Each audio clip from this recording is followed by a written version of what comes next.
तुम्हारे नंबर है।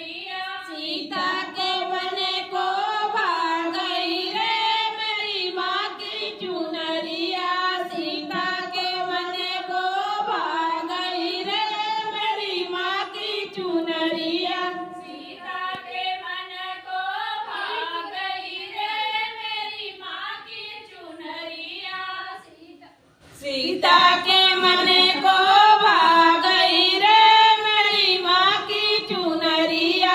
सीता के मन को भा गई रे मेरी माँ की चुनरिया। पवन उड़ा के ले गई रे मेरी माँ की चुनरिया। पवन उड़ा के ले गई रे मेरी माँ की चुनरिया। पवन उड़ा के ले गई रे मेरी माँ की चुनरिया। उड़े उड़े चुनरी गोकुल में पहुँची। उड़े उड़े चुनरी गोकुल में पहुँची। राधा के मन को भा गई रे मेरी माँ की चुनरिया। राधा के मन को भा गई रे मेरी माँ की चुनरिया। राधा के मन को भा गई रे मेरी माँ की चुनरिया। राधा के मन को भा गई रे मेरी माँ की चुनरिया। राधा के मन को भा गई रे मेरी माँ की चुनरिया। राधा के मन को भा गई रे मेरी माँ की चुनरिया। पवन उड़ा के ले गई रे मेरी माँ की चुनरिया। पवन उड़ा के ले गई रे मेरी माँ की चुनरिया। पवन उड़ा के ले गई रे मेरी माँ की चुनरिया। पवन उड़ा के ले गई रे मेरी माँ की चुनरिया। पवन उड़ा के ले गई रे मेरी माँ की चुनरिया।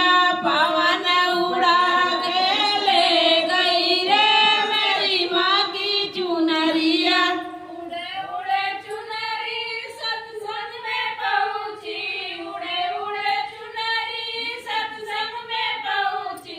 भक्तों के मन को भा गई रे मेरी माँ की चुनरिया। भक्तों के मन को भा गई रे मेरी माँ की चुनरिया। भक्तों के मन को भा गई रे मेरी माँ की चुनरिया।